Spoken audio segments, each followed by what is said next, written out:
Hey everyone, welcome back to the Kim Codes. In this video, I'm going to be doing the Practice JavaScript Math Methods from teamtreehouse. So you basically receive this email from the JavaScript Basics teacher. His name is Dave McFarland when you have completed a stage in JavaScript Basics. So if you guys came to the stage, you should receive an email. I do recommend that you guys always do whatever practice they email you. These are like not required for the track, but these are just like extra little practices that I always do just so that I could have that extra practice, because you know, the more you practice, the more you learn. Alright, so with this specific problem, I struggled a lot, I'm not gonna lie. But with the help of my fellow students from Team Treehouse, my lovely fellow students, they helped me understand certain mistakes I made. So I'm going to be talking through this solution with you to help you understand. So if anybody has been doing this and you just don't get it, to help you understand and just to also explain reasons why you may be struggling, which is reasons why I was struggling. Some of these things are simple, mistakes that, can get you really frustrated. So what we're going to do is we're going to launch the workspace. So in this first video, he basically introduces a practice, tells you what to do. So let's assume you already read it. So, oops. I'm going to open this. So this is the instructions, math.js. So the first step is to attach this file, math.js, to the index.html file using a script tag. So what we're going to do is we're going to go into index.html, and I like to put mine under body. So we're going to write in script equals script src, which is the source, equals js / math.js.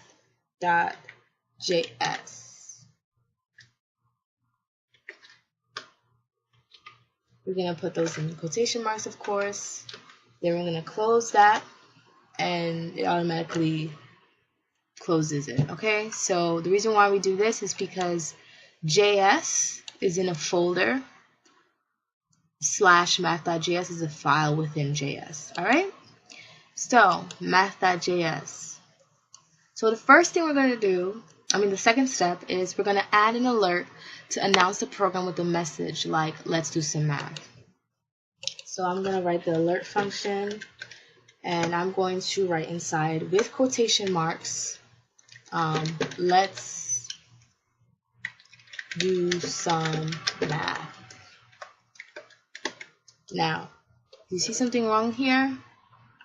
We forgot to put in a quotation mark at the end. These are little mistakes that can ruin our whole code. Unlike HTML and CSS, JavaScript is very, very unforgiving. So we have to remember every single thing. So we're going to save it and we're going to just test it out. Good, it works. The alert function works. So the alert function basically alerts your user. It's like does exactly what you just saw. So number 3 is create a variable and use the prompt method to collect a number from a visitor. So I'm going to call this variable num1. So variable num1. Okay, and we're going to make it equal to prompt, which is basically it's gonna ask your user to put something in. So whatever text you put in this parentheses is going to pop up. You're gonna see what I mean. So prompt, I'm gonna say pick a number. Hold on. Pick a number. And we're going to close it with a parentheses. And don't forget, you can't just leave like that. You have to put the semicolon. It's very important. Okay? This is going to make you really angry. if you don't put it. So that's what we're going to do. So basically, we're going to ask the user to pick a number, and we're going to store whatever number that user picks into the variable num1. So let's just check to see if it works. Alert, let's do some math. Okay, good. Pick a number, 6. All right, it's automatically going to be stored into it, right? So the computer has now stored whatever number that user put into num1. So now our next step is to convert the value from a string to a floating point number. Why are we doing this? Because whatever value the user puts in to the prompt message will automatically be understood as a string. Okay, so for example, if I'm going to put 6, the browser won't read it as the number 6. It will read it as the string 6. So if we're going to try to do any math problems, let's say we want to add it, 6 plus another prompt, let's say we put another prompt 6, it's not going to give you 12. It's going to give you 66 because first of all, this is a concatenation. So it's going to glue, basically concatenation is when you glue two numbers together. So basically the main thing to understand is whatever number, whatever value, whether it's A, whether it's a pound sign, whatever value the user puts in will be seen as a string and not a number. And we want our computer, our browser, to understand that number, that value as a number and not as a string. So what we're going to do is we're going to make sure we convert it into a floating point number. Now what a floating point number is that it takes any number, especially like a decimal point number, into it converts the value into a number. Like it could be a decimal point number or a regular number. So what we're going to do is we're going to write the variable num1 and we're going to put it equal to, we're going to use a function called parse float. And what parse float means is that it's basically going to convert whatever value the user puts in here into a number. So parse float, we're going to put in the parentheses num1 because remember, right, num1 is whatever the user puts in here. Okay? So you might be asking, well, how come we don't write the var again? Well, we already declared what the variable is, so there is no need to redeclare the variable like that. This is just how programmers do it. We just rename num1 equals parseFloat num1. Alright, so that is now the new value. ParseFloat num1 is now the new value of num1. Understand? If you have any questions, please leave it down in the comments below. I know how it feels like to be confused. So we did that. So let's just, okay, so now we know this works, right? So it says repeat steps 3 and 4 to create a second variable and collect a second number. So that's what we're gonna, so basically we're just gonna create a second variable with a second number. So I'm gonna ask them again. So this time I'm creating a new variable because I'm asking for a second number. So variable num2 equals prompts, and I'm going to say, all right, pick a second number. And we're going to put a semicolon. Then we're going to put num2, we're going to convert it into a real number, and so that the computer doesn't see it as, the browser doesn't read it as a string. So I'm going to put num2. So let's just test this so that it works. And we're not like, oh my god. Okay. 8. Good. 9. Good. So it works. Yay. So that's what we just did. So now what we're going to do is create a new variable, message. So the new variable is going to be named message, which you'll use to build a complete message to print to the document. Okay? Start by creating a string. I'll explain what that means, by the way, if you don't understand that. Don't worry. Start by creating a string that includes h1 tags as well and the 2 input numbers. So basically we want our final variable message to look like this. Math with the numbers 3 and 4. Okay? Where the 2 numbers are the values input from the user. Use string concatenation to create this, and make sure you actually perform the math on the values by using the plus symbol to add their values together. Okay?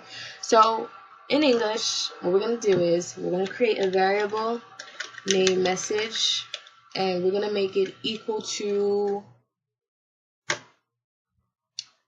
we're going to start with the h1 tag, and then we're going to put math with the numbers, and then we're just going to close it. Okay? Why are we going to close it? Because what we're trying to do is we're going to put in our first variable. So math with the numbers, then we're going to put the plus sign to concatenate or glue together. Think of concatenation like you're gluing 2 things together side by side. You're sticking them together. That will make it so much easier for you.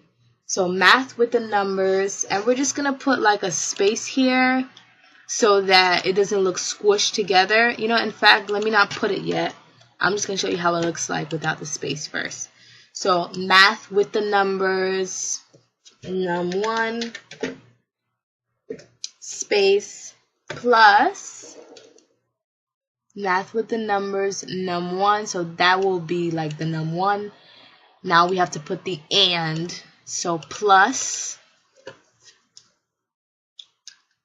we're gonna put, I'm gonna put the extra space in here just so that it looks good. And so we just glued the and together, plus, and then whatever value that the user puts in second, num4, plus not num4, num2. Okay? Then we're going to put another plus, and then we're going to close that in with our h1 tag. Okay? So that should equal what we want. So let's just test this. So we're going to put, oh yeah, make sure you spell document right. That's another thing that can trip you up. Dot right. And then we're going to put in the variable message. And basically document.write is just basically going to print it to the screen. Alright, so we're going to use that to test. So I'm going to save this, and then I'm going to view it. So let's do some math. A 9. A 7. Good. So now it works. Now we know it works. But look at here. Look at here. Look at here. It's squished together. You want to know why? Because we need to add a space. And I used to add a space like this. Like I would just say, for example, I would just add it like this. I used to do this. But that is unnecessary. And it makes your code like more sloppier. So just add a space like this.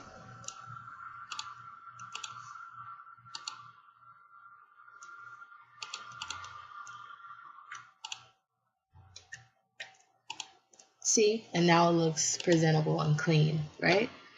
Alright, so we've done that. So that was just for test. So we're just going to erase that now.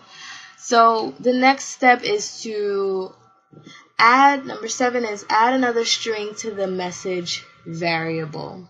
The string should look something like this after concatenation. So what we're going to do is we're going to write message variable, and we're going to use a shorthand. So we're going to use a shorthand plus or equals to. So plus or equals to basically adds whatever is on this side to whatever's inside of the message variable. Okay, if you don't understand that, please leave it in the comments down below, and I would gladly explain it to you. Okay, I'm sorry it's early, and sometimes it's hard to talk when it's early. I've been like coding all night. Okay, so message plus or equals to, all right, so we're gonna add 3 plus 4 equals 7. We're gonna basically do an addition, right? So because our final product has to look like this, remember? So we're gonna say, so message plus or equals to num1, our first number. We're gonna concatenate a plus sign, right? So 8, let's say the person user put 8, so it's gonna be 8 plus, concatenate the plus sign. Let's put some like a space, plus we're gonna put the second variable, right? And then we're going to concatenate, glue together the equal sign. Let's put some space. Equals to, now it's going to be equal to the solution that the computer gives. So basically num1 plus num2. But wait, that is not correct. Why is that not correct? Because the browser will take it as you just want me to glue 8 plus 9 together, so 89. Because the browser will think you're just trying to glue together 2 strings, right? Like 8, 9, the 2 numbers. It just views as strings. So what we're going to try to do is we want the browser to say, no browser, I want you to figure out the sum of these 2 numbers, and then I want you to concatenate and do this whole thing together. So what we're going to do is we're just going to put parentheses, and that is going to give us our solution. All right? So before we do the multiplication, the division, and the subtraction, let's just test it. This is how we test. This is. So we're going to save it, and we're going to test it. This is always the scary part. Let's do some math. 8. Yay! So we got it right. So it's perfect. So 8 plus 8 equals 16. And remember, the reason why the browser is not giving you 88 is because of this simple parentheses. Because we're telling the browser to do this math equation before instead of gluing it together, right?